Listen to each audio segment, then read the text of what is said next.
اعوذ باللہ من الشیطان الرجیم بسم اللہ الرحمن الرحیم وَإِذْ قَالَ إِبْرَاهِيمُ رَبِّ أَرِنِي كَيْفَ تُحْيِي الْمَوْتَى قَالَ أَوَلَمْ تُؤْمِنْ قَالَ بَلَى وَلَكِنْ لِيَطْمَئِنَّ قَلْبِي صدق اللہ العظیم۔ سابقہ آیت مقدسہ میں اللہ رب العالمین نے سیدنا ابراہیم علیہ السلام کا مناظرہ نمرود ملعون سے جو ہوا تھا اس کا تذکرہ فرمایا۔ تو سیدنا ابراہیم خلیل اللہ علیہ السلام کو ذہنی طور پر ایک خدشہ ہوا کہ یہ بدبخت کہتا ہے کہ میں بھی تو مردوں کو زندہ کرتا ہوں۔ اس نے جناب پھانسی نہ دینے والے کو معاف کر دیا، بس اس کو سمجھا شاید زندگی اس کو کہتے ہیں۔ تو اس وجہ سے اللہ رب العالمین سے درخواست کی سیدنا ابراہیم علیہ السلام نے کہ اے اللہ، اے میرے معبود، آپ مردوں کو کس طرح زندہ کرتے ہیں، مجھے اس کی حقیقت سمجھا دیں۔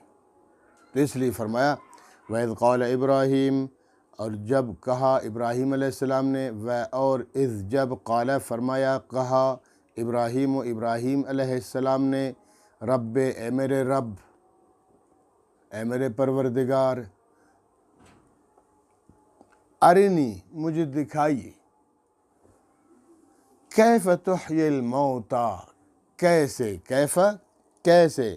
تحیی، آپ زندہ کرتے ہیں، یحیی وہ زندہ کرتا ہے، تحیی تم زندہ کرتے ہو، کیف تحیی الموتیٰ، کیسے زندہ کرتے ہیں آپ موتیٰ کو، مردے کو۔ اے میرے رب، آپ مردے کو کس طرح زندہ کرتے ہیں، ذرا مجھے دکھائیے تاکہ میں پھر آپ کا خلیل اور آپ کا رسول ہو کر پھر پوری دنیا کو سمجھا سکوں کہ اس طرح میرے رب مردوں کو زندہ فرماتے ہیں۔ کیونکہ قرآن کریم میں بار بار بتایا گیا ہے، ہر نبی کو اللہ رب العالمین نے بتایا ہے کہ انسان مرنے کے بعد دوبارہ زندہ کیا جائے گا اور اللہ کے سامنے پیش ہوگا اور اپنے اعمال اور عقائد کا حساب دے گا۔ تو اس کی کوئی مثال دیجیے اللہ جی۔ قال، اللہ رب العالمین نے فرمایا، اولم تؤمن، میرے محبوب، میرے خلیل، میرے دوست ابراہیم، اولم تؤمن، اے کیا، لم تؤمن، لم کے معنی نہیں، تؤمن ایمان، یقین، کیا تم یقین نہیں رکھتے ہو کہ میں مردوں کو زندہ کرتا ہوں؟ میرے پیغمبر، کیا تجھے یقین نہیں ہے دوبارہ زندہ کرنے پر یا میری قدرت پر؟ قال، فرمایا، عرض کیا، بھلا کیوں نہیں، اللہ جی کیوں نہیں، ولیکن لیطمئن قلبی، لیکن اطمینان قلب کے لیے میں عرض کر رہا ہوں۔ لیکن یہ اطمینان قلب ان کو تھا، لوگوں کو مطمئن کرنے کے لیے۔ اب ظاہری بات ہے، پیغمبر کے سامنے ایک مثال آتی ہے اور وہ مثال معجزہ بن جاتی ہے، لوگ اپنی آنکھوں سے دیکھیں گے تو پھر یقین کر لیں گے۔ اس وجہ سے دیکھیے، یہاں میں آپ کو ایک چیز بتا دوں، ایک ہوتا ہے علم الیقین، ایک ہوتا ہے عین الیقین، اور ایک ہوتا ہے حق الیقین۔ سیب ایک پھل ہے،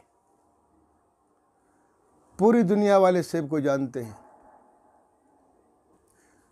جس کے بارے میں ہر کوئی جانتا ہے کہ بھئی یہ ایک پھل ہے، میٹھا پھل ہے، طاقتور پھل ہے، لوگ اس کو کھاتے ہیں، مزے لیتے ہیں، اللہ کی ایک نعمت ہے۔ اس کو کہتے ہیں علم الیقین۔ لیکن غربت کی وجہ سے اس بندے نے کبھی کھایا نہیں، کبھی صرف دیکھتا رہا اور سنتا رہا ہے۔ اچانک کیا ہوا کہ اس کا گزر ہوا کسی سیب کے باغ پر، اس نے دیکھا، اچھا سیب اس طرح لگتا ہے درخت میں، دیکھے کیسی اللہ رب العالمین نے ایک پیوند کاری فرمائی ہے، ایک لڑی ہوتی ہے، اس میں سیب ہی سیب ہوتے ہیں، کوئی لال ہوتا ہے، کوئی سبز ہوتا ہے، کوئی کچا ہوتا ہے، کوئی پکا ہوتا ہے، کوئی چھوٹا ہوتا ہے، کوئی بڑا ہوتا ہے، کوئی نرم ہوتا ہے، کوئی سخت ہوتا ہے۔ اس نے اپنی آنکھوں سے دیکھا، ہاتھ لگایا، چیک کیا، زبردست، ٹھیک۔ اس کو کہتے ہیں عین الیقین، آنکھوں سے مشاہدہ کیا، دیکھ لیا نا، اس نے دیکھا، زبردست۔ اور تیسرے نمبر پر حق الیقین ہے کہ اس نے اپنے ہاتھ سے توڑا، دھویا اور پھر کھا لیا، مزہ بھی لیا اس نے۔ اب اس کو کہتے ہیں حق الیقین۔ پہلے اس کو صرف علم تھا سیب کے بارے میں، دوسرے نمبر پر اس نے دیکھ لیا، تیسرے نمبر پر اس نے کھا کے ذائقہ بھی چکھ لیا۔ تو یہ ہے۔ یا اسی طرح دیکھیں حضرت محمد کریم صلی اللہ تعالی وسلم کو آج پوری دنیا میں کسی سے پوچھو کہ آپ نے حضور کو دیکھا؟ نہیں دیکھا۔ یقین ہے، بالکل یقین ہے، وہ اللہ کے رسول ہیں، صرف رسول ہی نہیں، سید الانبیاء ہیں صلی اللہ علیہ وسلم، صرف سید الانبیاء ہی نہیں، خاتم النبیین بھی ہیں، تمام نبیوں کے آخری ہیں، مہر لگ گئی نبوت پر، آخری نبی۔ تو یہ تو یقین سب کو ہے۔ یہ کیا ہے؟ علم الیقین ہے، لیکن اس سے بڑھ کر عین الیقین کسی کو نہیں ہے۔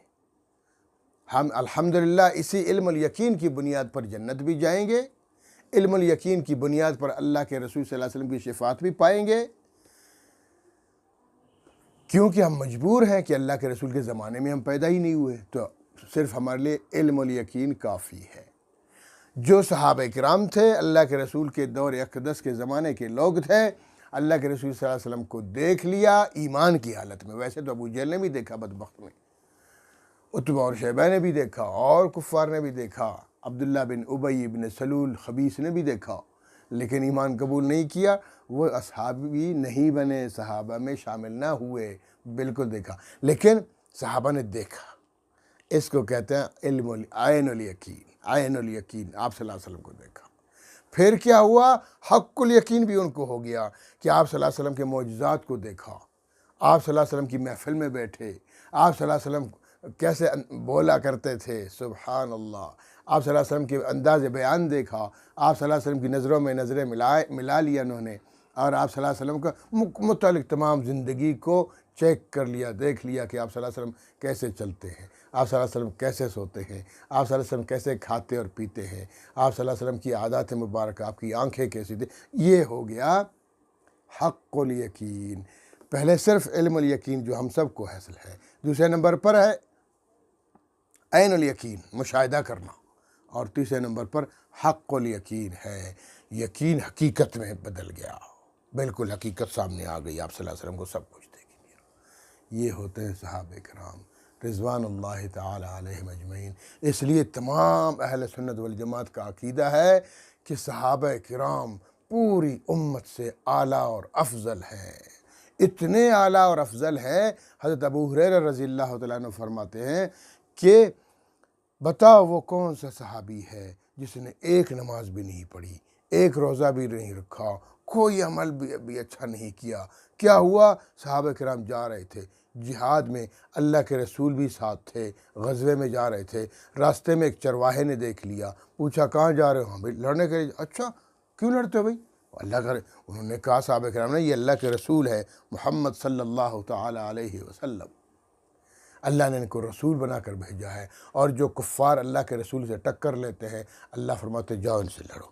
تو ہم لڑنے جا رہے ہیں کفار سے، یہ خدا کو نہیں مانتے لوگ، رسول کو نہیں مانتے ہیں، رسول اللہ کی بھیجی ہوئی کتاب کو نہیں مانتے ہیں، لہٰذا ہمیں حکم ہے جہاد کرنے کا، تم جا رہے ہیں۔ اچھا تو پھر میں آپ کو ساتھی بن سکتا ہوں؟ کیوں نہیں بن سکتے ہیں، پہلے آپ کو کلمہ پڑھنا پڑے گا، آپ کو گواہی دینی پڑے گی کہ اللہ اکیلا ہے، اس کے ساتھ اس کا کوئی شریک نہیں، آپ کو گواہی دینا پڑے گا کہ محمد صلی اللہ علیہ وسلم اللہ کے سچے رسول ہیں۔ انہوں نے کہا ٹھیک ہے، اشہد ان لا الہ الا اللہ و اشہد ان محمدا عبدہ و رسولہ، مسلمان ہو گیا، سبحان اللہ۔ بس چھوڑ دیا بکریوں کو، میں تو ساتھ چلوں گا بھائی۔ اچھا چلو، چل دیے، جہاد ہوا، کفار کے ساتھ جہاد ہوا، اور وہاں لڑتے رہے وہ بھی، اور بالآخر شہید ہو گئے۔ اس دوران کوئی نماز کا ٹائم نہیں آیا، کوئی نماز نہیں پڑھی، کوئی روزہ بھی نہیں رکھا۔ ڈائریکٹ جنت۔ اللہ کے رسول صلی اللہ علیہ وسلم کی زیارت نصیب ہوئی، اللہ کے رسول صلی اللہ علیہ وسلم کا مشاہدہ کر لیا اور آپ صلی اللہ علیہ وسلم کو دیکھا، عین الیقین بھی ہو گیا، علم الیقین تو تھا، ٹھیک ہے، حق الیقین بھی ہو گیا۔ سبحان اللہ۔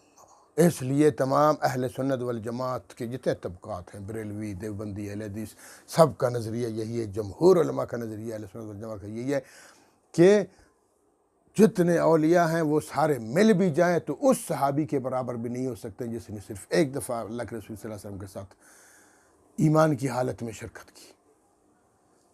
اور آج ایک بدبخت اٹھتا ہے اور صحابہ کرام کو گالیاں بکتا ہے، بکواس کرتا ہے۔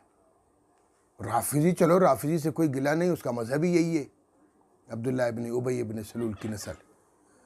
لیکن افسوس تو اس بدبخت پر ہے جو چمچہ بنتا ہے رافضیوں کا، اپنے آپ کو اہل سنت کہلواتا ہے۔ اہل سنت، کوئی اہل سنت نہیں اس طرح کا بندہ۔ شروع بحث کرتے ہیں حضرت علی رضی اللہ تعالیٰ عنہ کی افضلیت پر، ٹھیک ہے، یہ بھی اہل سنت والجماعت کا عقیدہ ہے کہ اگر کوئی شخص حضرت علی کرم اللہ وجہہ کو حضرت ابو صدیق سے اعلیٰ اور افضل مانے، ٹھیک ہے، اہل سنت والجماعت کے عقیدے کے خلاف تو کہہ رہا ہے، اس کو ہم سرفراہ تو کہہ سکتے ہیں، علماء کے خلاف، پوری امت کے خلاف تو کہہ سکتے ہیں، لیکن اس کو باقی کچھ نہیں کہہ سکتے، نہ وہ کافر ہے نہ کچھ ہے، ٹھیک ہے، بس سرفراہ سا ہے، ٹھیک ہے، پوری امت ایک سائڈ اور یہ ایک سائڈ۔ لیکن اگر وہ حضرت علی رضی اللہ تعالیٰ عنہ کی شان بیان کرتے ہوئے کوئی بھونگیاں مارتا ہے، سیدنا عثمان غنی، عثمان ذو النورین رضی اللہ تعالیٰ عنہ پر بھونکتا ہے کتے کی طرح، وہ اس کا کوئی اس اہل سنت والجماعت سے کوئی تعلق نہیں ہے۔ عثمان کون ہے؟ حضرت عثمان رضی اللہ تعالیٰ عنہ، حضور صلی اللہ علیہ وسلم نے فرمایا عثمان ہر نبی کا ایک رفیق ہوتا ہے، جنت میں میرا رفیق تو ہے، سبحان اللہ۔ اور اللہ کے رسول صلی اللہ علیہ وسلم نے اپنا ایک نور دیا، ایک بیٹی عطا فرمائی نکاح میں، فوت ہو گئی، دوسری عطا فرمائی۔ جب وہ بھی فوت ہو گئی تو حضور صلی اللہ علیہ وسلم نے فرمایا عثمان اگر میری 100 بھی بیٹیاں ہوتی اور میں تجھے دیتا جاتا، وہ مرتی جاتی، میں اگلی دیتا جاتا، کیونکہ تجھ سے با حیا انسان کوئی دنیا میں ہے ہی نہیں ہے، تو وہ انسان ہے کہ آسمان کے فرشتے بھی تجھ سے حیا کرتے ہیں، اللہ کے رسول ان سے محبت کرتے ہیں، اللہ کے رسول ان کو با حیا قرار دیتے ہیں، اللہ کے رسول صلی اللہ علیہ وسلم اپنے لخت جگر ان کے نکاح میں دے دیتے ہیں۔ آج کا ایک بے حیا انسان اٹھ کر حضرت سیدنا عثمان غنی جیسے حیادار انسان پر بھونکتا ہے، بکواس کرتا ہے، اور پھر کہتا ہے میں اہل سنت والجماعت سے میرا تعلق ہے۔ لعنت ہو ایسے شخص کے نظریے پر جو اس طرح کی بکواس کرتا ہے۔ کوئی اہل سنت والجماعت چاہے بریلوی ہو، دیوبندی ہو، اہل حدیث ہو، کسی کا بھی یہ نظریہ نہیں ہے کہ صحابہ پر بھونکے۔ کسی بھی ادنا صحابہ پر بھونکنے والا دائرہ اسلام سے خارج ہو جاتا ہے، چاہے کہ سیدنا ابو صدیق پر بکواس کرے، سیدنا فاروق اعظم پر بکواس کرے، سیدنا عثمان غنی پر بھونک مارے، کوئی تعلق نہیں ہے۔ ہم اہل سنت والجماعت صحابہ کرام کی غلامی کی وجہ سے اہل سنت والجماعت ہیں۔ الصحابۃ کلہم عدول، سارے صحابہ منصف مزاج ہیں، سارے صحابہ کرام مسلمان ہیں، سارے صحابہ کرام مسلمانوں کے ہیرو اور سرتاج ہیں۔ اللہ رب العالمین ہمیں سمجھنے کی توفیق عطا فرمائے۔ موضوع بدل گیا، تو یہ 3 چیزیں ہیں، علم الیقین، عین الیقین، حق الیقین۔ تو سیدنا ابراہیم علیہ السلام نے فرمایا کہ بلا اللہ جی، ولیکن لیطمئن قلبی، اطمینان قلب کے لیے کہ آپ میرے سامنے مردوں کو زندہ کریں گے، میں دیکھوں گا، چیک کروں گا، اور پھر لوگ اس معجزے کو بھی دیکھیں گے اور پھر مجھے رسول تسلیم کریں گے، اور یہ میرا معجزہ رہتی دنیا تک رہے گا، اور لوگ پھر اس کو مثال کے طور پر پیش کرتے رہیں گے کہ اللہ تعالیٰ اس طرح مردوں کو زندہ کرتے ہیں۔ اللہ جی یہ ہے، باقی میرا یقین 100% کامل ہے۔ تو قال فرمایا اللہ جی نے فخذ اربعۃ من الطیر، فخذ تو خذ لیجئے، لے لیں، اربعۃ 4 کو کہتے ہیں، من الطیر پرندوں میں سے، من کا مطلب میں سے، طیر پرندے، 4 پرندوں میں سے لے لیں۔ یہ 4 پرندے کون سے تھے؟ قرآن کریم نے وضاحت نہیں کی، ضرورت ہی نہیں تھی اس کی۔ مفسرین فرماتے ہیں کہ یہ تھے کوا، کبوتر، مور، مرغ۔ 2 کے شروع میں کاف ہے، 2 کے شروع میں میم ہے، تو اس طرح آپ نہیں بھولیں گے، یاد رکھنا، کوا، کبوتر، مور، مرغ، یہ 4 پرندے لے لیں، فسرہن، ان کو ہلائیں، ان کو مانوس کریں اپنے پاس، ایک مطلب یہ ہے، اور دوسرا مطلب یہ ہے کہ فسرہن، پھر ان کو کاٹ ڈالیں، ان کو کاٹیں، ان کے ٹکڑے ٹکڑے کر دیں، ان کے پیسز کر دیں، ٹھیک ہے. ثم الیک اپنے پاس ان کو ہلائیں اور اپنے پاس، اس کے بعد پھر ان کے ٹکڑے کر دیں. ثم اجعل علی کل جبل منہن، آپ کسی وادی میں کھڑے ہو جائیں، چاروں طرف پہاڑ ہوں، اور پھر ان کے 4 حصے کر دیں، ملا لیں ان کو، ان کے ٹکڑے ٹکڑے کر کے ان کے پیسز کو ملا لیں آپس میں. جب آپ ملائیں گے ان کو، پھر ان کے 4 حصے کر دیں. پتہ نہیں چلتا بھئی کون سا پیس مرغ کا ہے، کون سا جناب مور کا ہے، کون سا کوا اور کبوتر کا ہے. ملا لیں ان کو، پھر ان کے 4 حصے کر دیں. ایک حصہ اس پہاڑ پہ رکھ دیں، ایک حصہ اس پہاڑ پہ رکھ دیں، ایک حصہ اس پہاڑ پہ، اور چوتھا حصہ اس والے پہاڑ پہ رکھ دیں. آپ درمیان میں کھڑے ہو جائیں. درمیان میں کھڑے ہو کر ثم اجعل علی کل جبل منہن جزءا، ثم اجعل کر دیں علی کل جبل، علی پر، کل ہر جبل پہاڑ، ہر پہاڑ پر، منہن ان میں سے، ان کے جو پیسز آپ نے بنائے مکس کر دیے، جزءاً ایک حصہ، 4 حصے کر دیں، ہر پہاڑ پر ایک حصہ رکھ دیں. ثم ادعوہن، ثم پھر ادعو، دعوت دو ان کو، آواز دو، ہن ان کو پھر دعوت دو، ان کو آواز دو. کوا، جیسے آپ کوے بولیں گے تو جناب کوے کے جتنے پیسز اس پہاڑ پہ تھے وہ اڑ کر آ جائیں گے، جتنے پیسز اس پہاڑ تھے وہ بھی اڑ کر آ جائیں گے، جتنے پیسز اس سائڈ اور اس سائڈ، سارے اس کے اجزاء آ جائیں گے، مل جائیں گے، اور کبوتر زندہ، کوا زندہ ہو جائے گا. اسی طرح کبوتر کو آواز دینا، اسی طرح مرغ کو آواز دینا، اسی طرح مور کو آواز دینا. سب آئیں گے آپ کے پاس. یأتینک سایہ، آئیں گے آپ کے پاس دوڑتے ہوئے. سبحان اللہ و بحمدہ. کتنا عظیم معجزہ ابراہیم علیہ السلام کا. اللہ رب العالمین نے ابراہیم علیہ السلام کے ہاتھوں یہ معجزہ دکھا دیا. تو اس طرح اللہ رب العالمین مردوں کو زندہ فرماتے ہیں. قیامت کے دن میرے اور آپ کے ذرات زمین میں بکھر جائیں گے. اللہ رب العالمین آواز دیں گے، ہمارے ذرات مل جائیں گے. جیسے پچھلی آیت میں، یہ تو 102 ہے میرے خیال، 101 ویڈیو میں جو میں نے پچھلی حضرت عزیر علیہ السلام کے گدھے کے متعلق جو معجزہ تھا کہ ابراہیم ان کا گدھا مر گیا تھا، ہڈیاں پڑی ہوئی تھیں، تو اللہ رب العالمین نے فرمایا دیکھو میرے پیغمبر اپنے گدھے کو دیکھو. عزیر علیہ السلام انہوں نے دیکھا تو ہڈیاں مل گئیں، ڈھانچہ بن گیا، ڈھانچہ کھڑا ہو گیا، گوشت چڑھ گیا، کھال لگ گئی اور روح پھونکی گئی، گدھا آوازیں مارنے لگ گیا، اور سیدنا عزیر علیہ السلام نے پکڑ لیا اور بیٹھ کر روانہ ہو گئے. ہاں، یہ ہے معجزہ. اس طرح اللہ تعالیٰ مردوں کو زندہ فرماتے ہیں. وَعَلَمْ أَنَّ اللَّهَ عَزِيزٌ حَكِيمٌ. اب جان جاؤ میرے پیغمبر ابراہیم، حق الیقین ہو گیا نا، پہلے علم الیقین تھا، اب پھر کیا ہو گیا، عین الیقین بھی ہو گیا اپنے آنکھوں کے سامنے، اور پھر حق الیقین بھی ہو گیا کہ اپنے اس پورا طریقہ کار سمجھ گئے کہ اس طرح ہوتا ہے. اس طرح اللہ تعالیٰ مردوں کو زندہ کرتے ہیں. اب جان لے ان اللہ، یقین اللہ تعالیٰ عزیز، زبردست ہے، زبردست ہے، طاقتور ہے، قدرت والا ہے، جو چاہتا ہے کر دیتا ہے، کیونکہ اس کے پاس قدرت ہے. حکیم، حکمت رکھنے والا بھی ہے. اللہ نے بڑی حکمتیں رکھی ہیں. کسی کو بچپن میں مار دیتا ہے، کسی کو جوانی میں مارتا ہے، کسی کو بڑھاپے میں مارتا ہے. ہاں، یہ ساری اللہ کی حکمتیں ہیں. ہم اللہ کی حکمتوں کو تک نہیں پہنچ سکتے ہیں.